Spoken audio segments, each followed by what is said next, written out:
ഇന്നലത്തെ പാവമോഷണം ശരിക്കും പറഞ്ഞാൽ പാടെ കുഴിയെടുത്ത് മണ്ണിട്ട് മൂടി അങ്ങോട്ട് മാറ്റി വെച്ചതാണ്. പക്ഷെ ഇന്നത്തെ ആ ഒരു ആര്യന്റെ ഒരു തമാശക്കളി, അത് സത്യം പറഞ്ഞാൽ ആര്യൻ എങ്ങാനും ഒരു ലൂപ്പ് ഹോൾ കിട്ടി ആര്യന് ആ പറയുന്ന രണ്ട് പണി കിട്ടാതിരുന്നെങ്കിൽ എന്ന് കരുതിയിട്ട് ആര്യൻ ചെയ്തതാണ്.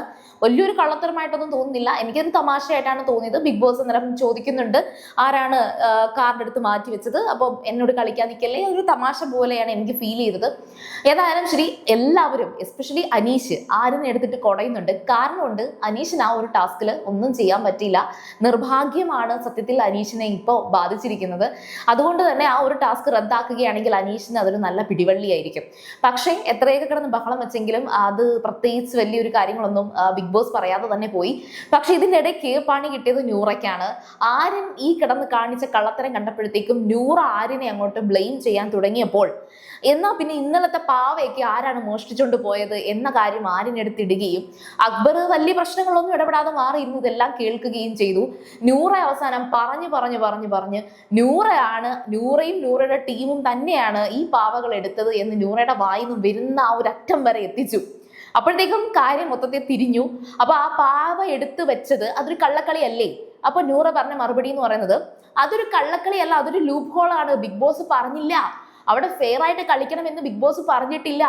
കയ്യൂക്കുള്ളവൻ കാര്യക്കാരൻ എന്നുള്ള രീതിയിൽ തന്നെ പാവയെടുത്ത് അതൊരു ബുദ്ധിപരമായിട്ട് അത് നിങ്ങൾ സൂക്ഷിക്കണമായിരുന്നു എന്നൊക്കെ നൂറ പറയാൻ തുടങ്ങി. ശരിക്കും പറഞ്ഞാൽ ഇത് കേൾക്കുമ്പോൾ ആർക്കും മനസ്സിലാവും നൂറ ഈ പാവകളെ മോഷ്ടിച്ച വ്യക്തിയെ സപ്പോർട്ട് ചെയ്യുകയാണ്.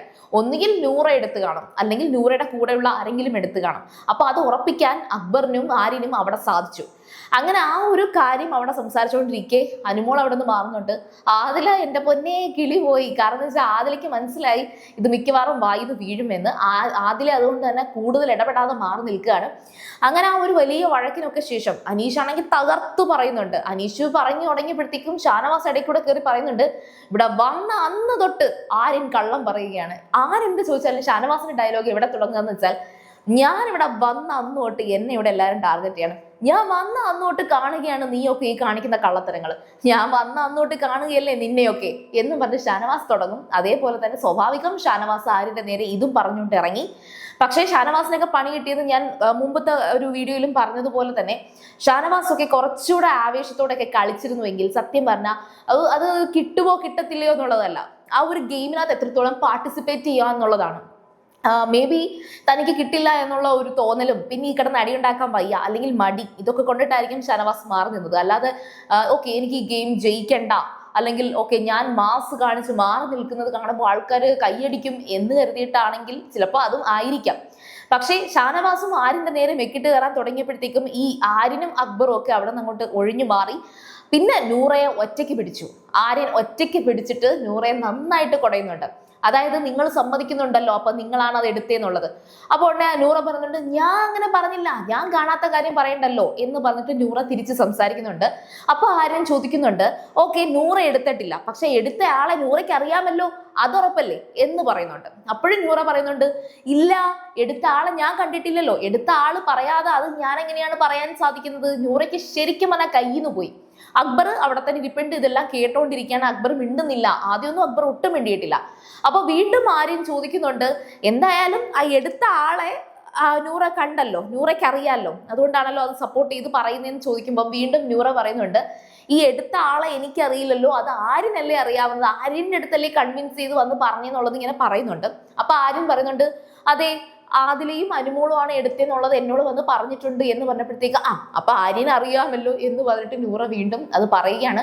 ശരിക്കും പറഞ്ഞാൽ അനുമോൾ ഇതിനകത്ത് ഇൻവോൾവ് ചെയ്തിട്ടുണ്ടോ, അനുമോളിനകത്ത് പെട്ടുപോകുമോ എന്നുള്ളതാണ്. കാരണം ഇപ്പൊ ആദ്യത്തെ 3 പൊസിഷൻസിനകത്ത് അനുമോൾ ഉണ്ട്. ആര്യൻ, അനീഷ്, അനുമോള്. ഈ ഒരു ഗ്രാഫ് ഇപ്പം ഈ ഒരു ടാസ്ക് കഴിഞ്ഞപ്പോഴത്തേക്കും ഇങ്ങനെയായി മാറി. ഇനി ഒരു ടാസ്ക് ഉണ്ടാവുകയാണെങ്കിൽ അത് ചിലപ്പോൾ മോഹൻലാലിന്റെ മുന്നിൽ വരുമ്പോൾ, ശ്രീ മോഹൻലാലിന്റെ മുന്നിൽ വരുമ്പോഴായിരിക്കും മിക്കവാറും നടക്കാൻ പോകുന്നത്. അപ്പോൾ ഈ 3 പേര് തമ്മിൽ ഒരു മത്സരം ഉണ്ടാകാൻ സാധ്യതയുണ്ട്. എങ്ങനെ പോയാലും ശരി, ഐ തിങ്ക് ടിക്കറ്റ് ഫിനാല എന്ന് പറയുന്നത് ഒരു ടാസ്ക് വഴി കൊടുക്കുകയാണെങ്കിൽ ആര്യൻ തന്നെയായിരിക്കും അതിന് ഒരു ടാസ്ക് എന്നുള്ള നിലയിൽ അത് കംപ്ലീറ്റ് ചെയ്യാൻ കേപ്പബിൾ ആയിട്ടുള്ള ഒരു വ്യക്തി എന്ന് എനിക്ക് തോന്നുന്നു. അത് അനീഷ് മാക്സിമം ശ്രമിക്കും. പിന്നെ അനുമോൾ ഉള്ള സ്ഥിതിക്ക് അനുമോളാണ് 3ാം സ്ഥാനത്ത് വന്നിരിക്കുന്നത്. അപ്പൊ അനുമോളാണ് അടുത്ത ആ ഒരു കോമ്പറ്റീഷനിൽ ഇൻവോൾവ് ആകുന്നതെങ്കിൽ അനുമോളും ഫെയർ ആയിട്ട് തന്നെ എന്തെങ്കിലും ഒക്കെ ചെയ്യാൻ ശ്രമിക്കുമായിരിക്കും. ഏതായാലും ടോപ്പ് 5ലേക്ക് ഇനി അധികം നാളൊന്നുമില്ല. അത് ആദിലയുടെയും നൂറയുടെയും അനുമോളിനെ ഞാൻ ചേർത്ത് പറയുന്നതിന്റെ റീസൺ ആ പാവകള് അവരും അങ്ങോട്ടും ഇങ്ങോട്ടും ഷഫിൾ ചെയ്ത് എടുത്തിട്ടുണ്ട്. പക്ഷെ അനുമോൾ കഷ്ടപ്പെട്ട് എടുത്ത പാവകളും അക്കൂട്ടത്തിലുണ്ട്. അപ്പോൾ എങ്ങനെ നോക്കിയാലും ശരി, ഈ ഒരു ഗെയിമിനകത്ത് ഈ ഫെയർ ഗെയിം എന്നോ അല്ലെങ്കിൽ അൺഫെയർ എന്നും പറയാനൊന്നും സാധിക്കത്തില്ല. കാരണം ബിഗ് ബോസ് ആണ്, അത് എപ്പോഴും ഓർത്തിരിക്കുക. ഏതായാലും നമുക്ക് നോക്കാം, ഇനി വരാൻ പോകുന്ന ആഴ്ചകളിലെ എലിമിനേഷൻ അല്ലാതെ കുറച്ച് കാര്യങ്ങൾ കൂടി സംഭവിക്കും. അപ്പോൾ അത് ലാലേട്ടൻ വന്നിട്ട് തീരുമാനിക്കട്ടെ. പിന്നെ ബിഗ് ബോസ് ഫൈനലി അനൗൺസ് ചെയ്യുന്ന ഒരു കാര്യം കൂടിയുണ്ട്. പണി കൊടുക്കണോ പണി കൊടുക്കണ്ടേ എന്നൊക്കെ ഉള്ളത് നിങ്ങൾ ആരും തീരുമാനിക്കേണ്ട, താൻ തന്നെ തീരുമാനിച്ചോളാം എന്ന് കൂടെ ബിഗ് ബോസ് പറയുന്നുണ്ട്. അപ്പൊ പാവയെ എടുത്തതിന്റെ കാര്യത്തിലൊന്നും പ്രത്യേകിച്ച് വലിയ നെഗറ്റീവ് ഒന്നും പറഞ്ഞിട്ടില്ല. അതും ചിലപ്പോൾ അവർക്ക് അനുകൂലമാകാനുള്ള സാധ്യതയാണ് കാണുന്നത്. ഏതായാലും ശരി, നമുക്ക് ആ കാര്യങ്ങളൊക്കെ വരുന്ന ഒരു ഫ്യൂച്ചറാണ്, കൂടുതൽ പ്രഡിക്റ്റ് ചെയ്ത് കുളവാക്കുന്നില്ല. സോ നിങ്ങൾ സീരിയൽ ഗ്രാൻഡ്മ ഫസ്റ്റ് ടൈം ആണ് കാണണമെങ്കിൽ ഉറപ്പായിട്ടും ചാനൽ ഒന്ന് സബ്സ്ക്രൈബ് ചെയ്തിട്ട് കാണുക. വീഡിയോ ഇഷ്ടപ്പെട്ടാൽ ലൈക്ക് ചെയ്യുക, കമന്റ് ചെയ്യുക, ഷെയർ ചെയ്യുക. അപ്പോൾ ഞാൻ പോയി വരാം. ബൈ.